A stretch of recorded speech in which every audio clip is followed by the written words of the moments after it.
As always, this podcast is presented by Cash App. We just want to acknowledge and thank Cash App for being amazing partners. Tommy, this is, to me, the most versatile payment app on the market. There's so many things you can do. Obviously, you can transfer money if someone picks up a bar tab or someone loses on the golf course. But there's so many other things that you can do on Cash App. Shout out Cash App. All right, let's welcome in Tim Legler. Tim, thank you for the time. My Appreciate pleasure. it. I feel like this is a long time coming. Oh, you think? Yeah. I mean, well, to think the fact that you joined our family here at ESPN, and how many weeks you'd been on, and then one day I just walk in the green room, you're sitting there, and I'm thinking to myself, how in the world was it possible you and I had never met before even? You guys had never met? You never? No. That's crazy. Yeah, I mean, even think about just my connection to being out at Wells Fargo 1,000 times when you were playing there and stuff, even working there, calling games. We never crossed paths until that day in the green room. It was pretty cool. I assume all shooters know each other in some capacity. We know everything about each other. That's the thing. You know what I mean? We stalk each other a little bit. I've spent a lot of time. I spent a lot of time on Basketball Reference as it is, and I've spent a lot of time on Tim's Basketball Reference page. I've done that with Steve Kerr, Drazen Petrovic, like Peja, any shooter. I like to study it. I like to study. By the way, we should note this green room at Seaport. It's not like the fanciest thing in the world. No, yeah. When I say green room, that's really don't get your head spinning. We're thinking like this is like one of the national talk show green rooms. Not exactly like that. I mean, there's a couch. Yeah. There's a small fridge that's never stocked, and occasionally they have bags of chips and pretzels. But generally speaking, that's not stocked. Well, have you noticed? I'm sure you've noticed by now that one swivel chair in the corner with the nice ottoman. I basically literally walk in there, put my backpack on it, and grab it. Yeah. I have season tickets on that chair. It's the best chair in the room. There's a hierarchy to it. It's funny too because I don't know, how often you have been in Seaport because I know you live in Florida, but typically like the type of people, the amount of people that you just like randomly run into in that room, it's not the same every week. No, not at all. And I can say the same thing honestly. It's one of the coolest aspects of doing this job over the years. Even up in Bristol, some days you walk into that green room or you're coming into the Sports Center studio and you bump into somebody leaving. And literally this has happened to me. I mean, I have physically bumped into, turning the corner, Kevin Costner, Hugh Jackman. You walk in the green room one day and Chris Rock's in there and you're just like, this is like really cool because you have no advance notice. I don't know on a day-to-day basis. Ken Jeong was in there one day and I walk in and you think this guy's not going to know me. I'm like, oh my God. You start trying to talk to me. He goes, Timmy, how about my Lakers? And you're like, oh wait, these people watch the NBA, man, so much. They're just as fascinated to meet, me, as I am to meet them. They're on a much higher level, in terms of star status. It's like, but they love hoops, so it is a cool aspect of the job. I want to get to your playing career, and we're going to talk some playoffs, but I do think it's appropriate that we start sort of in this media space that you've been doing this now for 20 plus years. Yeah. So I'm always fascinated by the transition that any of us athletes make because it is difficult and it is unique to each player. But can you just sort of give us the background as you were sort of retiring and sort of moving into the next phase of your life, how you got into media? It was definitely a combination of personal and professional things colliding at the same time. So I had retired from the league. I had a lot of injuries from when I blew my knee out in 95, 96. At the end of that season, the next 4 years I played, I was never the same. I retired at 33 years old. I just couldn't do it anymore. I didn't know what I wanted to do. I had a couple more years coming in my contract. So I'm not just going to sit around and collect money. I'm like, I'm going to go back and get my master's degree. So the first thing I did was enroll at Wharton. So here I am, just retired from the league. And it was funny because I went into their executive program, which is every other weekend for 2 years. And it's 100 people, 5,000 applicants. They allow 100 in. I was past the deadline when I found out about this program. So I call them up and they're like, they love diversity. I think only one other professional athlete had ever gone through it. And they're like, oh, it's kind of cool you're a professional athlete. There's one problem, you're past the deadline. So what does that mean? They're like, well, you're going to have to take the GMAT this week. And you're going to have to get this score to get in. And I'm thinking like, okay, I was a good student. I'm like, all right, let's do this. So I go, first thing I do, I go to the bookstore, I get a disc. It's got like 6 practice exams on it. I take the first one. I'm like 200 points below like where I need to be. I'm like, well, this isn't going to happen. This is Monday. Literally, they need this score submitted by Friday. I just kept taking practice tests. There's no way to study for that. So I just kept, even going into that day to take the test, I still was like probably 60 points below what they told me I had to get. And somehow I did it that day. Maybe they lied to me. They just wanted me in. I don't know. But anyway, that's the first thing I did, JJ. So I'm in there, going through that. And at the same time, going through a divorce. So I had a 5 and a 2-year-old, navigating Wharton, navigating being a dad, all those things. Just about at the end of the program, graduation's like a month away, and I get a call from Rick Bucher, who was a beat writer when I played in Washington and Golden State. He covered us. He had now moved on to ESPN, writing for the magazine. He's like, hey, man, this guy up there, Barry Sachs, producer, they need an analyst like for NBA. Are you interested? I know you did a lot of stuff when you were a player. I was like, I don't know. I'm finished up this Wharton thing. I don't know where that's going to take me. And I said, but I'll go up. I auditioned. Had no intention. And honestly, when I did the audition and they said that they were interested in me for like a year, I was like, all right, the biggest and most attractive thing about it, my schedule was incredible so I could be with my kids. That was honestly the most intriguing thing. I'm like, wait a second, I work how many days? And you make pretty good money and you're like, wow, okay, I can really be a full-time dad. And that's how it all began. Then I obviously fell in love with it. And the rest is history. I've been there 21 years. The schedule's still great, by the way. And I was able to raise my kids. But to think that, my daughter, who was in kindergarten when I started there, is now in her 4th year teaching 2nd grade. So that's how long I've been at ESPN. I basically raised my children as an ESPN analyst, and then coming home when I wasn't there and being able to be in their lives and be present and all that stuff and raise them. And as I told you the other day, and now I've got a 5-month-old son at home, so it's come full circle. But that's really how it began for me, was kind of like I had no interest in broadcasting. I wanted to go start my own company. That was like my goal, meet really smart people at Wharton, and let's go do our thing. I'll bring something to the table, and we'll figure it out. And that took me in a totally different path, and I've kind of carved out this niche here. And so you bring up the Wharton thing, and there's a parallel sort of with my thinking as I approached retirement, in that I was like, I really want to be an entrepreneur. I really want to do something outside of basketball. I don't want to get sort of stuck in this lane that a lot of ex-players get stuck in, where they're just like front office, coaching, media, right? And I basically was like, I'm going to do this for a year. We'll see how it goes. And what I've realized this year, and I'm curious if you've felt this over the last 23 years, but what I've realized this year is that doing this has allowed me to be close to the game. I realized in retirement just how much I loved basketball. I knew it as a player, but that has been totally reinforced over the last 8 or 9 months. I completely 100% agree. It's the greatest blessing of the job is I'm still part of it. Now, the one thing I can't quite get a handle on is my fixation on competition, because I talk about what other people do, right? But I'm not affecting the scoreboard, which is why along the way I started really thinking about, coaching, not the pro level. I wasn't really interested in that. I was really wanted to be a D1 coach and run my own program. So I started AAU really with my own son. That's why I started that. But then I realized this is a great way to make inroads in that world, get connections in the recruiting world, be seen doing it by the right people, and coach my guys the right way. We didn't look like a typical AAU team. Like I had a group of guys, a core group that I coached for literally 7 years. I mean, it was drop out a little bit. I added a different level player at that 14 year, which changed our whole program. But for the most part, it was that same core group. And these are kids I met at 10 at my basketball camp, some of these kids.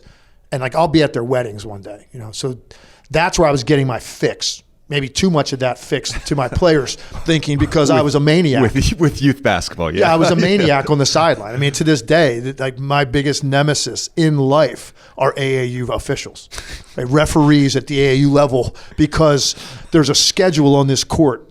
There's 6 games that are going to be played on this court today, which means it's prison rules like the entire time. We're not blowing the whistle on anything, right? And it's fine if you got 3, 6, 10 guys on the front line. I didn't. So it was like, no, I need that call.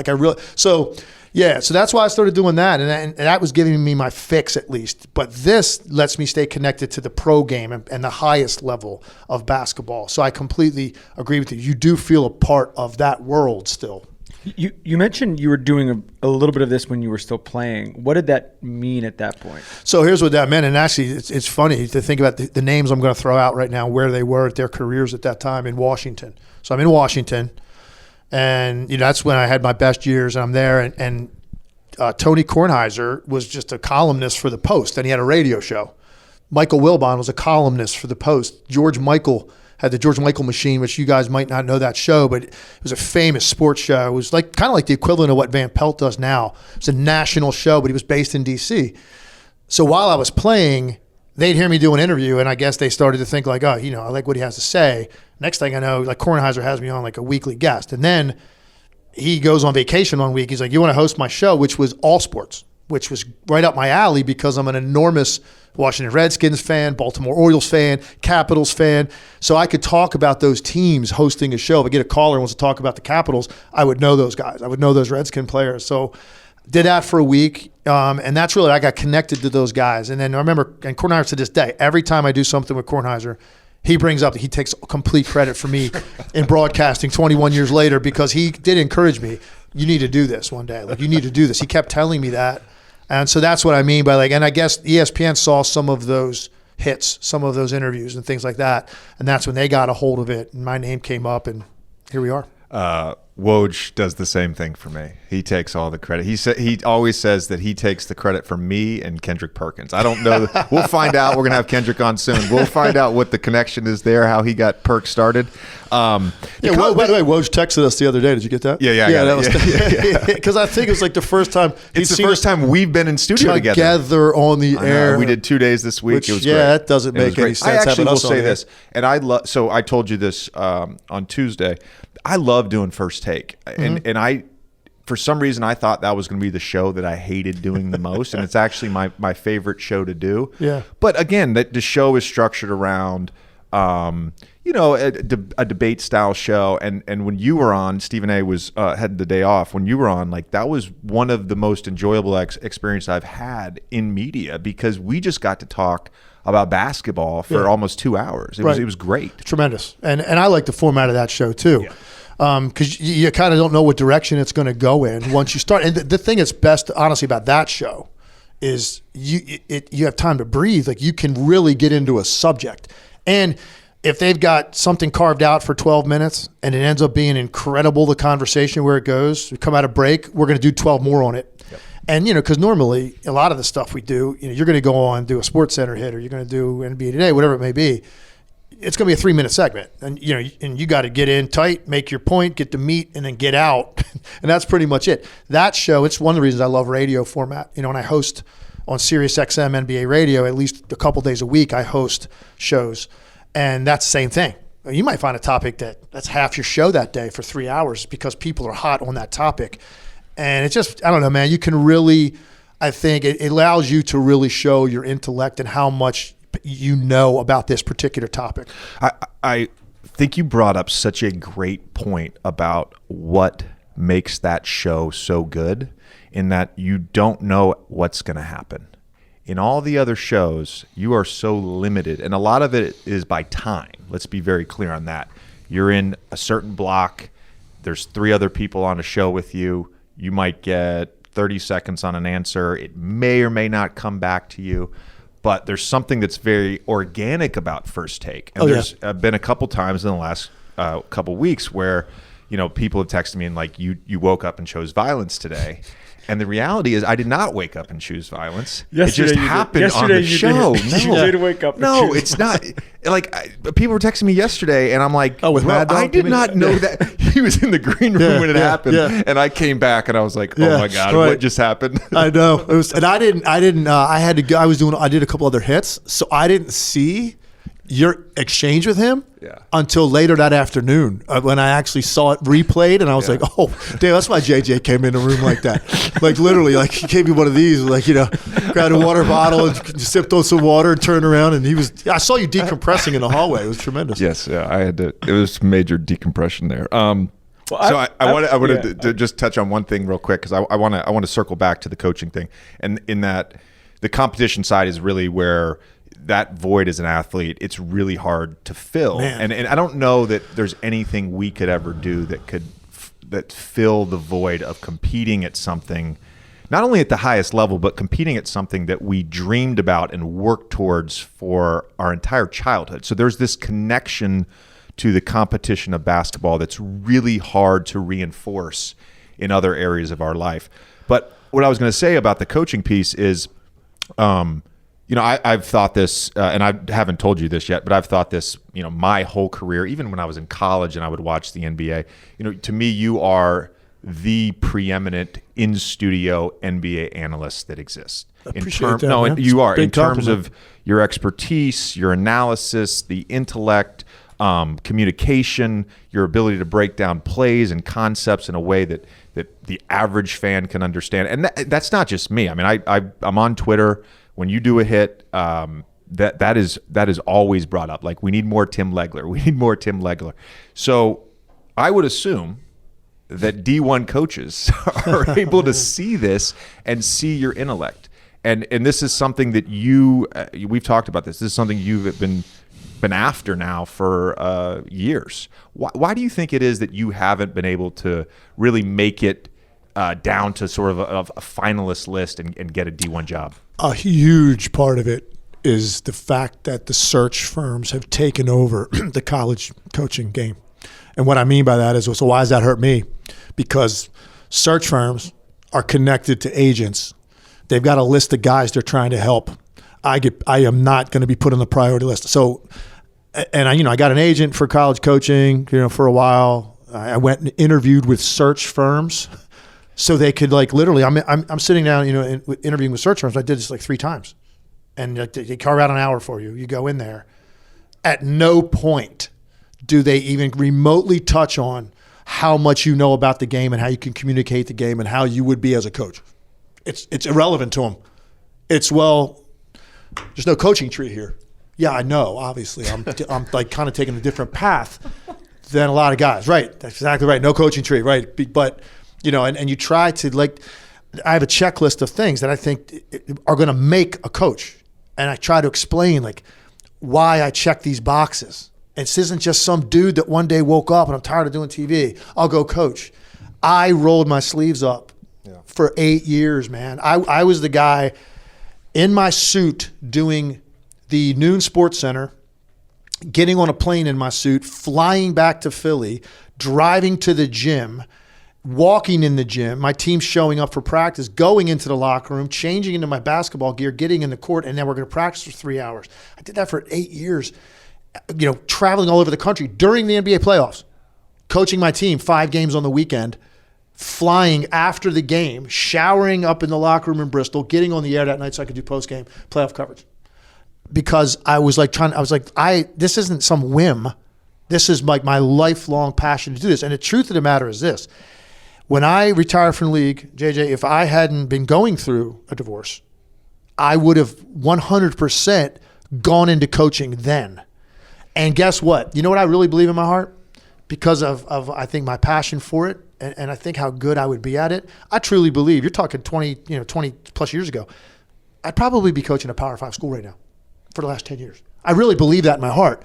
And I would have paid my dues at that time. Climb the ladder as an assistant, whatever, and you work your way up and eventually you get your spot. I understand I didn't do that. So now here I am in my late 40s, now into my early 50s. This is the chunk of time I carved out because my kids were raised. Now I can go move wherever if I have to. My kids are based on the East Coast, but they're older now. It's different, right? Growing up it was no brainer. No, I was I'm not going to go be an assistant somewhere in Texas. My kids are in New Jersey. I'm going to raise my kids. So everything got put on the back burner for them.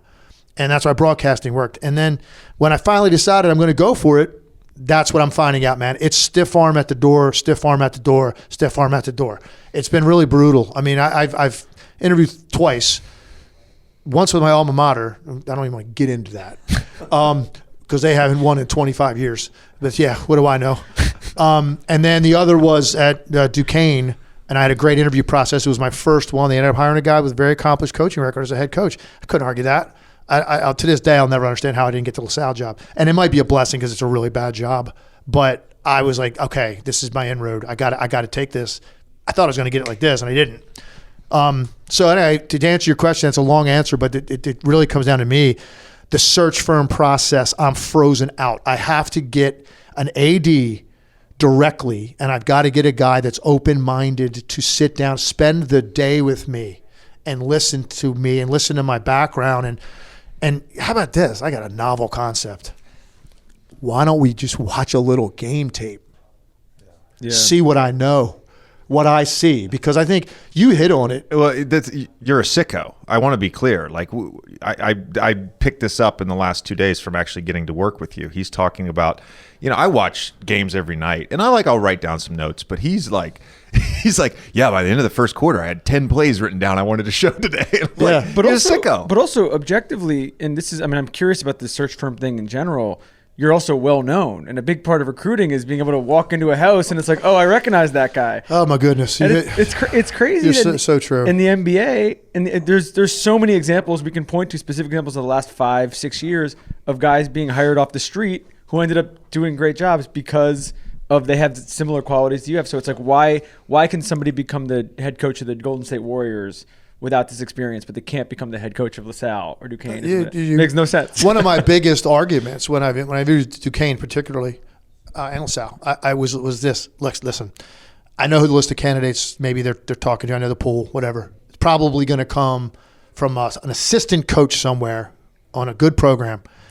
And I say, listen, I know the guy's got connections recruiting, but so do I. But here's one big advantage I do have. I know this for a fact. So I'm in that Philadelphia area. It's one of the hotbeds of recruiting in the entire country. Philly, Jersey, Delaware, Maryland, Baltimore, D.C. I've lived there most of my life in that area. I know all of those guys that run those programs. I know all of those. I've coached against those coaches and beaten them with inferior talent. They know I could go into a gym. Those kids might not all know me. A lot of them will right away. Like, oh, that's a dude from ESPN, which is fine. If they don't, I know for a fact their AAU coach and their parents do. Like their dad or their significant parent, whoever's raising them, I know that they're going to be like, oh, wow. The recognition factor and the credibility factor is there from the beginning. An assistant coach that most people maybe have never seen before could walk into a gym, and unless he's got his logo, his polo shirt off his program, they're not going to know who that is. I could walk in the gym, any gym in the area I just described, and they're going to know I just walked in the gym. People are going to know I'm there, and I just think that does create a buzz and an ability. That's not enough. You have to now go communicate your message to the player, to the AAU coach, to the parent, and make them understand. I'm going to treat them like my own son, and most importantly, I'm going to max out who they are as a player and as a student and as a human being going forward. Like that's my message, and it's just so far, man. I haven't been able to get that door kicked open.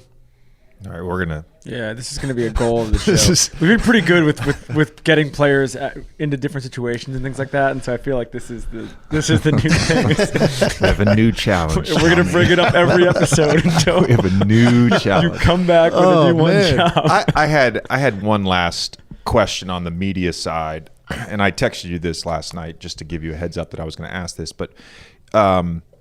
The game, and we'll get into right after this, we'll get into sort of how the game has evolved from the 90s. But, the game has evolved so much from when you played. The emphasis on certain positions have evolved. Concepts, philosophy around analytics and three-point shooting. You played in an era with hand checking and illegal defense.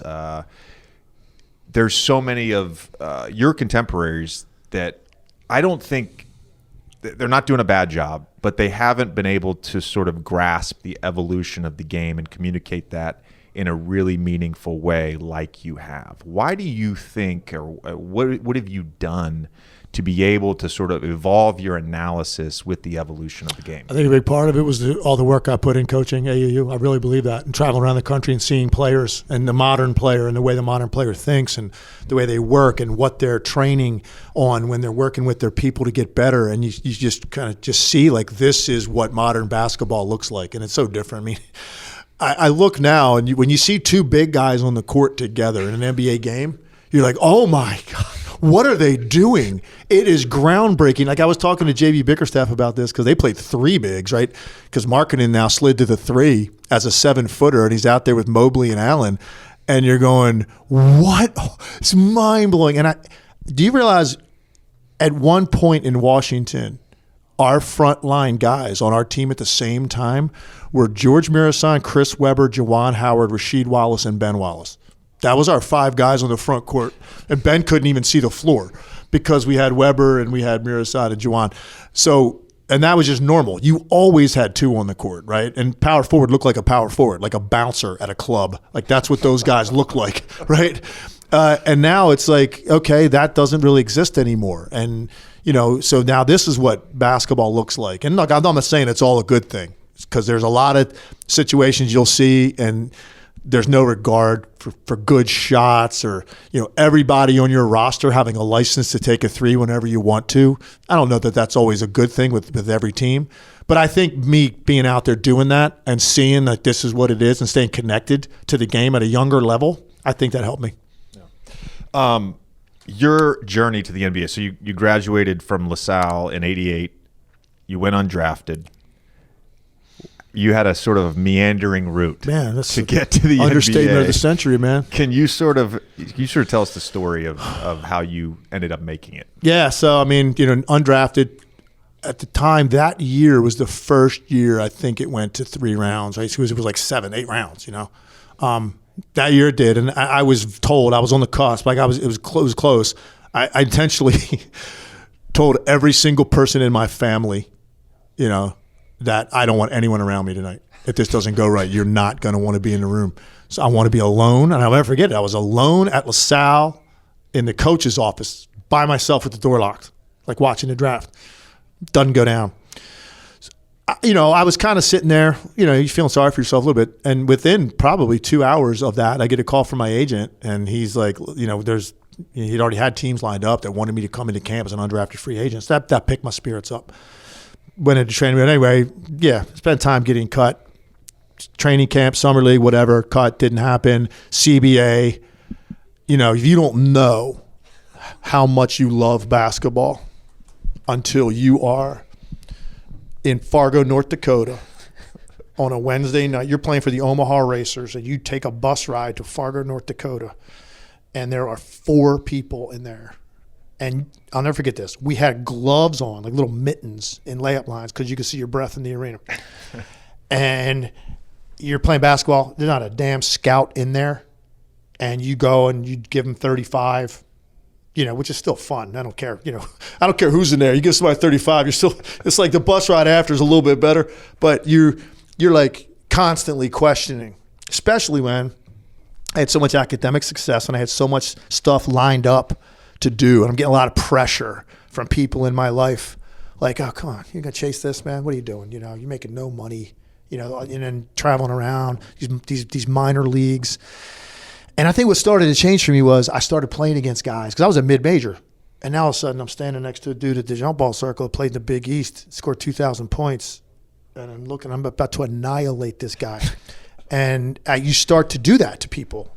You're like, wow, you get, a Stevie Thompson from Syracuse, or a Jay Edwards who played at Indiana and scored like 2,000 points there. You're like, and you're outplaying them, or you at least hang with them, whatever. You start to think like, man, you know what? This might happen. That went on for years, man. I played in a 6'4" and under league in Youngstown, Ohio. I played in Rochester, Minnesota, which the only thing I didn't know the Mayo Clinic was there. That was good to know that, in case I ever got sick. It's the number 1 hospital in the country was in this town that snowed every day for 6 months. It was amazing. I went overseas. I played in France for a Yugoslavian coach that didn't speak a word of French. He'd bark something in Yugoslavian, translated in French. One of the French players told me what he just said. He just talked for 8 minutes, and we got to get back on defense better. I'm like, okay. I stopped. Really, I just tuned it all out. I'm there to ball, and I'm playing, and then I come back, and I started getting some 10 days. I go to Phoenix, 60-win team. Marley got hurt. Hornacek got hurt. Here I am. I play. First basket ever. Kevin Johnson assist on the left wing, jumper. 10 days, 10 days go by, back. Phoenix, Denver, same thing. Utah, same thing. Finally, it's 1993, and I'm really very close to like this is going to be it. I'm playing in the CBA again for about the 5th or 6th different time, and I scored 47 points in a CBA game, basically G League game for people listening who don't know what the CBA is. G League. I go back to the apartment, and I get a phone call, and I'm getting picked up by the Dallas Mavericks, and they were really bad. and it's mid-season, and I went in there, and this conversation changed the course of my life and my career. They had fired Richie Adubato. Brad Davis was an assistant. Gar Hurd took over. They're in a hotel room. I'll never forget this. I walk in, I sit down. I think it's going to be the same thing. Hey, welcome to Dallas. You're going to take a look at you. They literally said from the beginning, we're not interested in a 10-day contract with you. We think you can play in this league at a high level. We think you've been an incredible amount of pressure on yourself when you're playing on 10 days, which it is. You're like shooting with a refrigerator on your back. Got to be perfect. Got to make this one. It's just not real. It's not real basketball. It's not organic. They told me, you're going to be here the rest of the year. I walked out of the hotel room, and that's where it began. I carved out, and then I really started playing well, Golden State. And then my big year happened in Washington when I led the league in three-point shooting. I won the three-point contest, all that. We were a good team. Game 81, I destroyed my knee. It was really a weird spiritual moment for me too, because I'm thinking, this is really what was waiting for me at the end of this journey. All that I went through, all that I did, I've arrived. Like, I'm regarded right now as maybe the best shooter in the league. And that's the carpet that got pulled out from under me. Like, and I'm just sitting there going, you got to be kidding me. And they said it was career threatening because I tore 3 ligaments at the same time. And I came back in 9 months, which was the dumbest thing ever because, of course, I was a maniac in my rehab. Never should have done that. Didn't give it a chance. I should have taken off the whole next year. I didn't. I was back by All-Star break like an idiot with a heavy brace on my leg. And then one injury after another, 6 more surgeries. I was done at 33. But that's kind of the path, man. I mean, it's one thing I've learned about myself was how deep I'm willing to dig and how much I love this game when I was going through all that. Because I could have walked away at any time. I had great opportunities waiting for me. And I knew it. I'm like, I know I can do this at this level, at the highest level. I just knew it.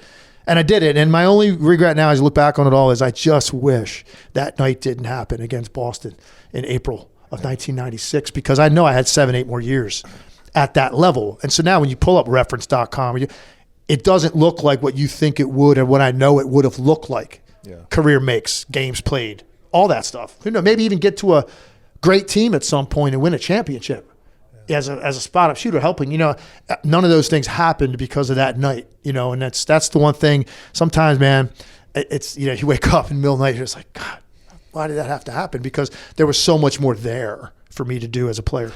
Partially because we just met recently, but just in listening to this story, like I didn't fully appreciate how much of a psycho you are. The Omaha Racers experience. Oh, so you know what? When my closest group of friends, watch this, they're going to be dying because that's basically the exact word that they use to refer to me most of the time. There's just an obsessive nature to my quality. There's an intensity to my personality about certain things, and it's actually a fair word. But it's a huge compliment. It's a compliment. Do you feel like with the every injury is different, but we talk about this sometimes with some of these guys. Kawhi is sort of the obvious example right now of these guys who really take their time. Jamal Murray take their time coming back from these injuries. And sometimes there's a level of fan pressure, media pressure, whatever it is, to be like, why are you not playing? You got hurt 11 months ago, 12 months ago, whatever it is.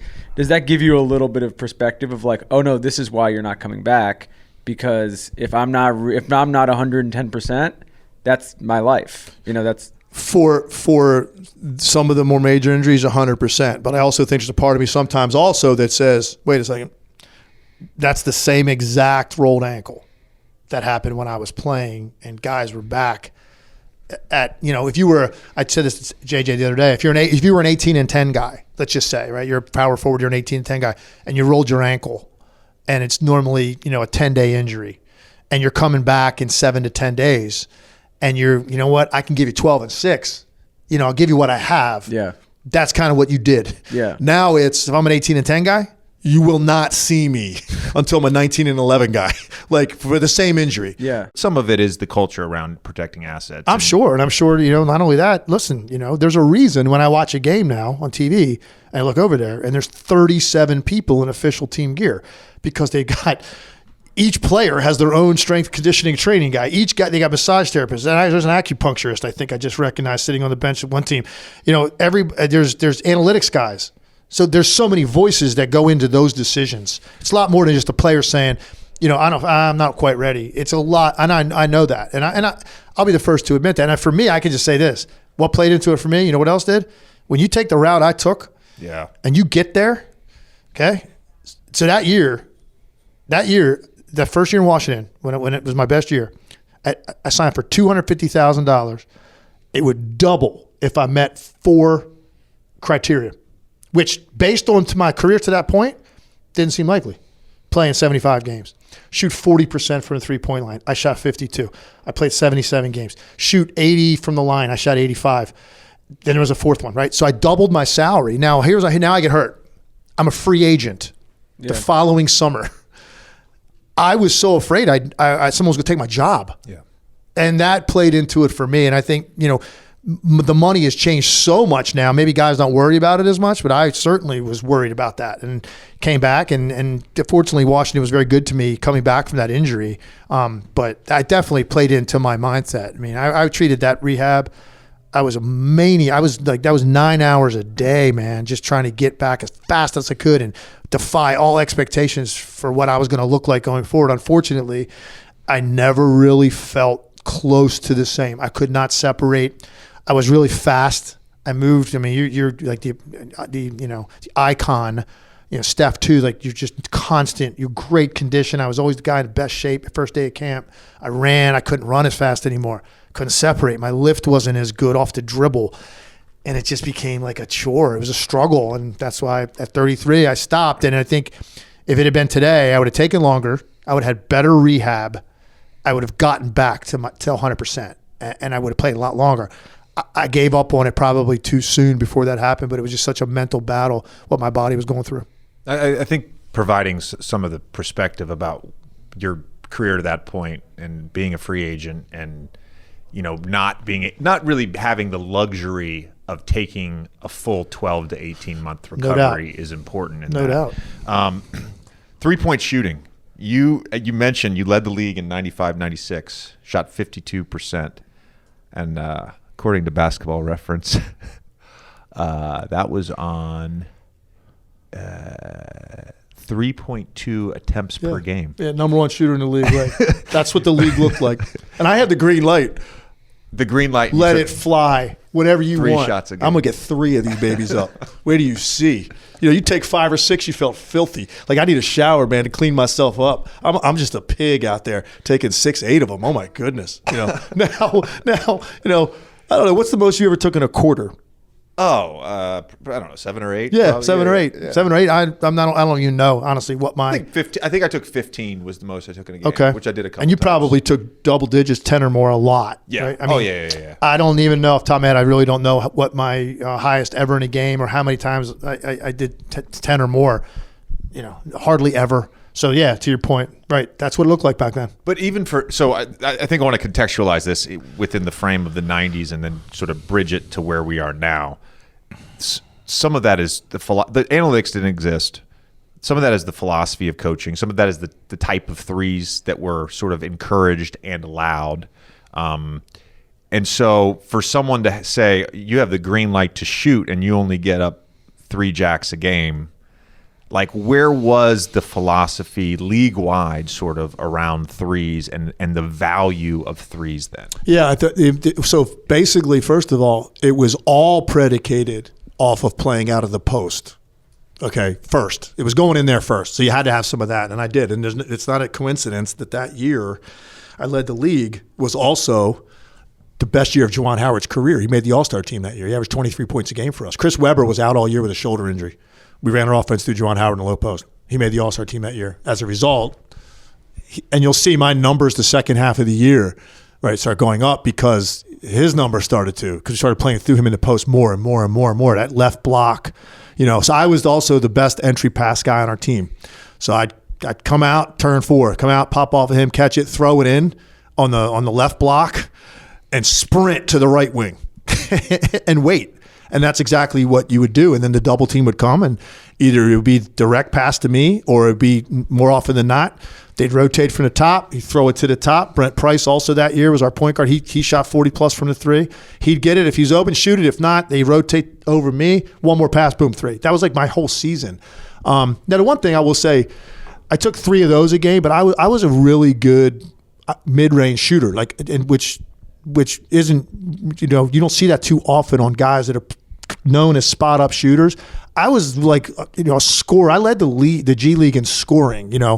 I could get to the line. I had good strength. I could stop at 18 feet, pull up. In fact, that's what blew my knee out. I was trying that exact shot at a pull-up jumper at the foul line. So that's also one of the reasons maybe that number is not 5 or 6, and that's all I did. That's the only shots I got, because I got shots other ways. But just the mentality around how you're going to get them. It wasn't like I'm coming off a ball screen, I'm shooting the 3. Nobody did that. You weren't going to, come off the ball screen. Sometimes, I guess, getting a gap, kick out, shoot 3. But it was primarily it's going into the post. And certainly, if you had a 3-on-2 break or a 3-on-1 break, I wasn't fanning out to 25 feet, to get that shot. It was considered blasphemy to do that, right? So you're going to run to 18 for a catch and shoot, or hopefully get a layup. You weren't going to fan out with numbers.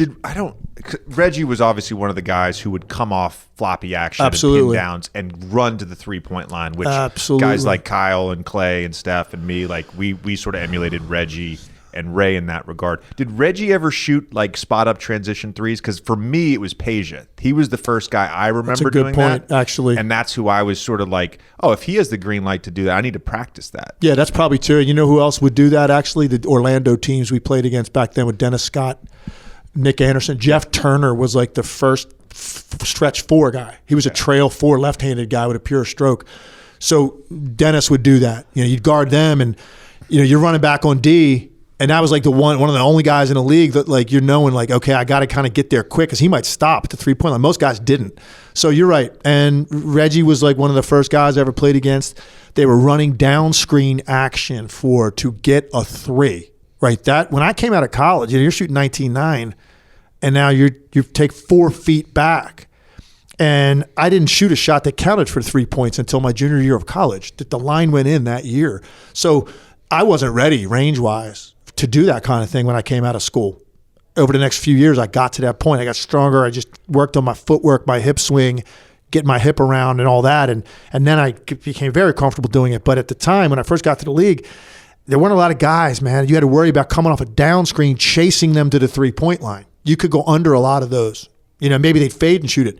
So that changed a lot throughout the course of my career. Now, obviously, my goodness, you made a living off of getting double action, coming up to the wing or the top of the key and just turning into that shot and letting it fly. Basically just starting somewhere in the right corner and eventually ending up on the left. Oh, yeah, so no I question. could come over that left shoulder. Tommy, you're a Chicago sports fan. Iconic. I always think about this. Iconic Chicago Bulls moments in the 90s. John Paxson's 8-for-8 game. Steve Kerr's shot to beat the Jazz off the Jordan assist. And I think about where they were spotting up from. Literally, they're great shooters, spotting up at 18 feet, and you would never see that now. You'd be like, "What? You're in no man's land. What are you doing?" Right. Well, you'd immediately go, "It's a shame he can't shoot, can't play in a league, spotting up at 15, looking for it." It's like when like Eric Snow, who was a great player, like when he'd spot up off AI and he's at the elbow. As the off guard, like where there's like no room. There's like 4 ginormous dudes in the lane. Like there's no way you're gonna get a shot off there. So man, it's the evolution of it all has been fascinating to watch. And listen, I'm not gonna lie. I mean, watching your whole career. I mean, you're a great player, a great shooter. Obviously, I'm a shooter. I followed your career. We're both Virginia kids. Played high school ball in Virginia, both of us. So I always was familiar with you. I'm not gonna lie to you. I was envious as hell watching the modern player. And what they do, you said it the other day, I was 20 years too soon financially, and you said you were, I don't know, something, 5? 5 years. No, yeah, I was okay. probably 5 years. Worked out okay for you, It JJ. worked out fine. Yeah, it worked out just fine. Everyone loves a wedding, right? And whether you're going to be a groom in a wedding party or a lucky guest, everyone wants to look their best. Well, with a custom-fitted suit from Indochino, you'll look great, feel confident, and enjoy the big day without fussing over your clothes. And honestly, it doesn't matter what the event is. When you can choose every detail on a suit, shirt, dinner jacket, and at more affordable prices, you know you're going to look and feel great. Every suit is made to your exact measurements, and you can customize every detail.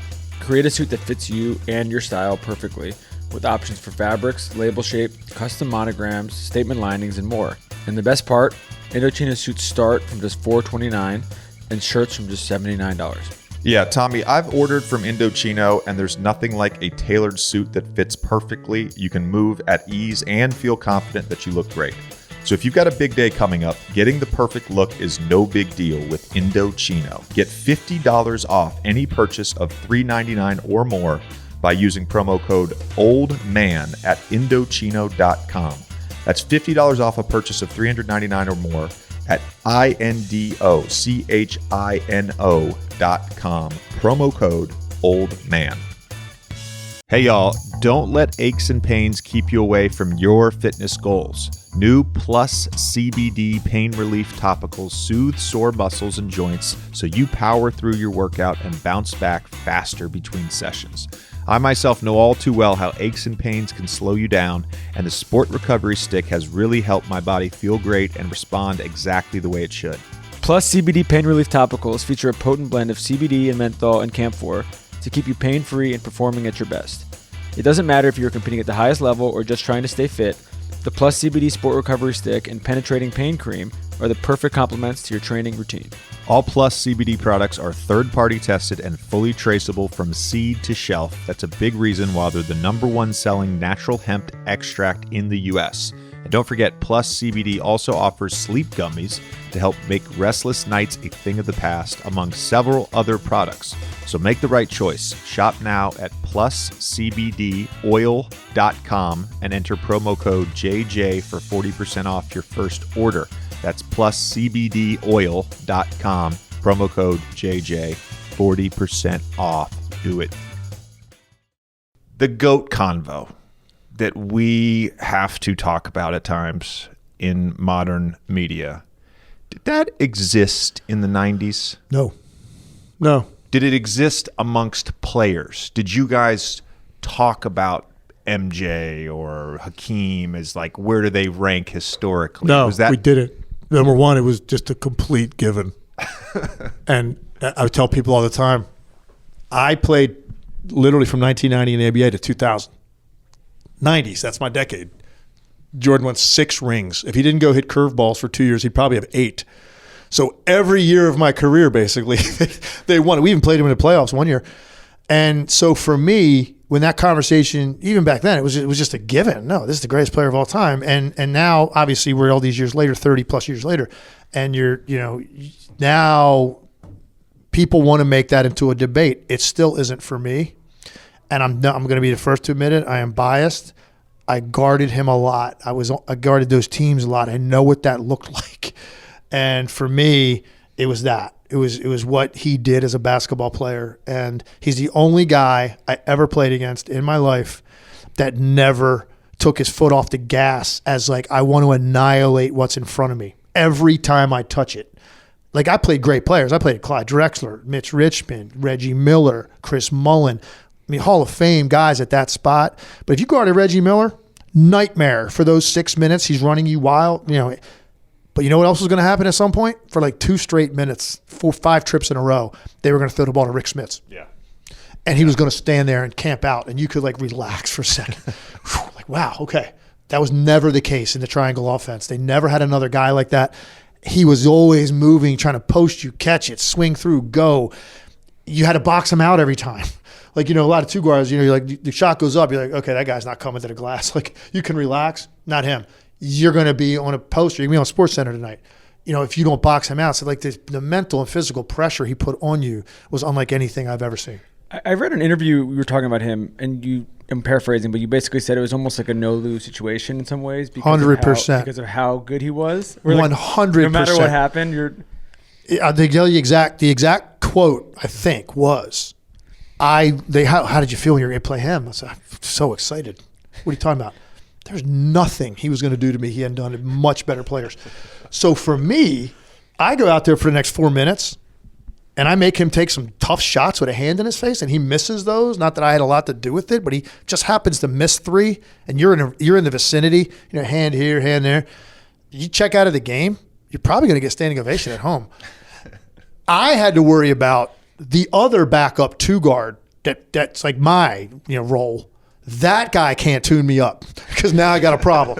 Like, so that was my mentality. And it's the honest truth. Like, Calbert Chaney was a teammate of mine in Washington, 6'7". When he graduated in Indiana, he was the all-time leading scorer in the history of the Big Ten.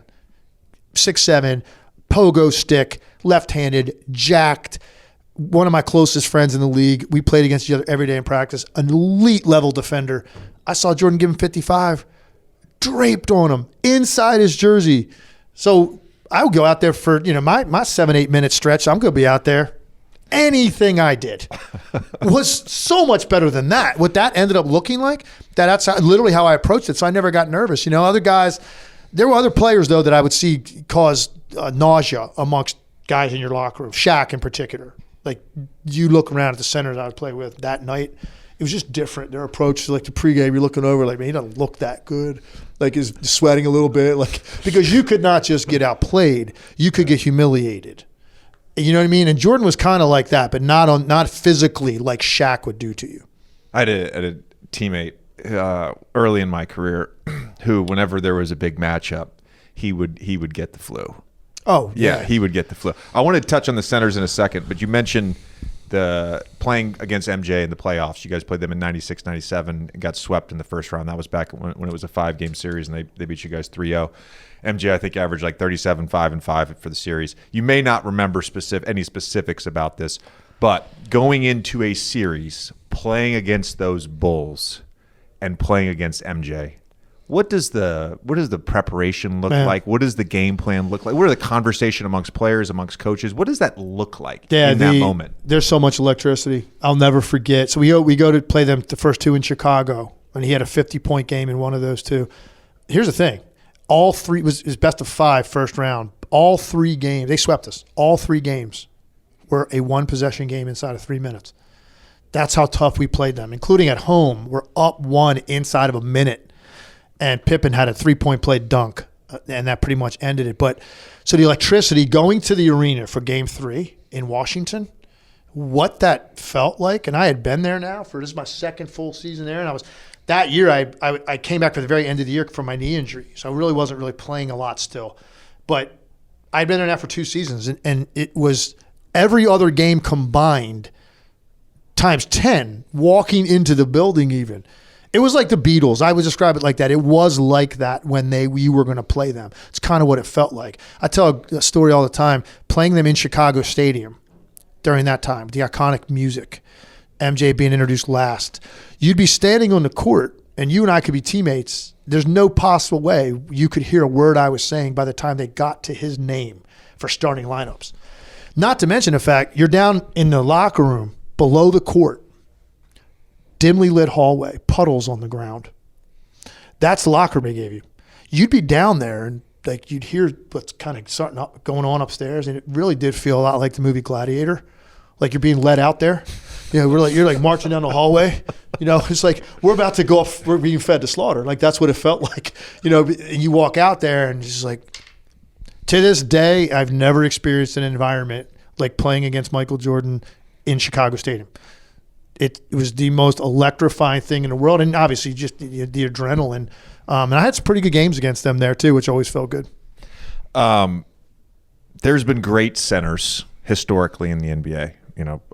Wilt, Russell, Kareem, obviously. But I think when people think about the 90s, they really think about 2 things. They think about Jordan, and then they think about just the amount of talent at that position during the 90s. Right. Ewing, Robinson, Olajuwon, Shaq. You mentioned Rick Smits, who was also really good. Right. Alonzo Mourning, did you say him? Yeah. Alonzo, of course. Yeah. Sorry, I'm not trying to leave anybody out. No, yeah. I didn't know if you said him. Great. Yeah. Alonzo's, Virginia guy, Boo Williams. Who was the best? Who was the best center of that era? Hakeem Olajuwon. He was just his feet were so light. He was one of those guys, and I always would say this when I'd watch Deion Sanders play football. His feet don't make any noise when he runs. that was Olajuwon, and he was I don't know what they listed him at. He was probably like legitimately 6'9", but he was by far and away the most ridiculous rim protector I ever played against. And I played against all the guys you just mentioned, and even Alonzo Mourning, right? Because Olajuwon would bait you into thinking he wasn't interested in your drive. Like you literally would head down the lane, the right side, the right slot. He'd be on the left block. And at one point, I'm pretty sure he was reading a book. I mean, I could definitely get this up there right now, right? And he would just at the last second just jump and flick it. And it was always a flick and a run out. And then usually Clyde dunking it at the other end. His like where he would turn away from double teams and split double teams, and how and all the stuff he had with his shoulder moves in the post. And I was watching great post defenders just have no chance. He for me was the best. I always talk about this. There's those fun debates. You pick 5 guys, I pick 5. Let's have a draft all time. Let's see who come up with a better team. And I've always said, if you told me you can have the choice of every other center that ever played, and I'm stuck with Olajuwon, I'll be okay in that game. I'm going to be perfectly fine playing that game. And then we'll draft the other 4 positions, however it goes out. Yeah. You give me him, I'm good. We'll be fine. Wow. Before we get to some topical stuff on the NBA playoffs, I did want to ask you, because you overlapped with a young Kobe Bryant. Do you have an early memory of him playing against him, a highlight, something where you were like, holy shit, this guy's got it? Yeah, I was in the league, and I was playing in Dallas. And in the summers, we would all the guys from the Philly area would congregate, and you go play pickup ball at whatever college that particular day. So we had these games set up. Pretty much the whole Sixers team was there, and then whatever other NBA players or guys playing overseas, or even some college guys show up. You have 30 guys in the gym, like great pickup games. And I walked in there one day, and they always had trainers. They're taping ankles, and I'm getting my ankle taped. I'm going to jump in a game, and I'm looking out, I'm watching the game being played. And there's this dude out there, and he's like doing pretty ridiculous athletic stuff. You could tell he was like young, but he looked, kind of scrawny, but like striding out and like, playing against Eddie Jones. I'll never forget it. It was an all-star for the Lakers. And, they're going head-to-head pretty much. And I literally said to the trainer, like, oh, who's that guy? I thought he was going to say, oh, that's such and such. He plays at whatever college, whatever. He's like, oh, that's Kobe Bryant. That's Joe Bryant's son. I'm like, oh, okay. I said, how old is he? He goes, oh, he's 15. He's 15. He's going to Lower Merion. Yeah, they think he's got a chance. I'm like, yeah, I think so. So then and I noticed what the thing that stood out to me over the course of that summer playing games when he was involved in was like to think about being 15 years old. First of all, just in general, how you view yourself, right? The confidence level to step on a floor with those type of players and grown men is a whole nother thing. Like I remember playing pickup ball and the guy would bring his son and like, hey, you guys mind if Michael plays? I'm like, no, that's fine. And the kid would just kind of, hide, but run up and down the floor. No, this guy, Kobe was out there like, no, I'm out here to do work at that age. Then that was like the first time. And then he and I, because his dad, I said Joe Bryant. Joe Bryant went to LaSalle. That's my alma mater. So I had always known about Joe. So then that was a natural starting point of conversation with Kobe that day. We started talking, and then over the course of time, whenever I would see him, we always kind of talked. And we talk about those summers and those games, and just always is yes. But that's no doubt, man. I'll never forget seeing him that day. I can literally picture it in my mind like an oil painting, sitting on a training table, looking over at the court, and watching him go up and down with those guys. Was his mindset the closest to Jordan's mindset? Oh, definitely. It was 100%. Mindset and skill set. Yeah, that's the closest thing. That's the closest replicate you'll ever get to Michael Jordan, without a doubt. And look, he'll even admit it. I mean, he wanted to be him. Yeah. I mean, even his mannerisms and the way he spoke, the way he gave interviews, everything on the court during dead balls. It was Michael Jordan. And that's, I think in the beginning, people had a hard time identifying with Kobe Bryant because they're like, I don't know really who this guy is, man. He's trying to be somebody else. I really think that hurt his connection to the fan and to the media. They didn't know how to take this guy. He's young, he's brash, he's cocky, he's confident, he's shooting shots at 18 years old in a playoff series against the Jazz at the end of the game when you got these guys on your team. They didn't know how to relate to him because they thought he was trying to be someone else. And over time, I think he carved out his own niche for who he was. And by the way, if you're going to replicate somebody as a player, people start to realize it's a pretty good guy to pick. Yeah, not bad.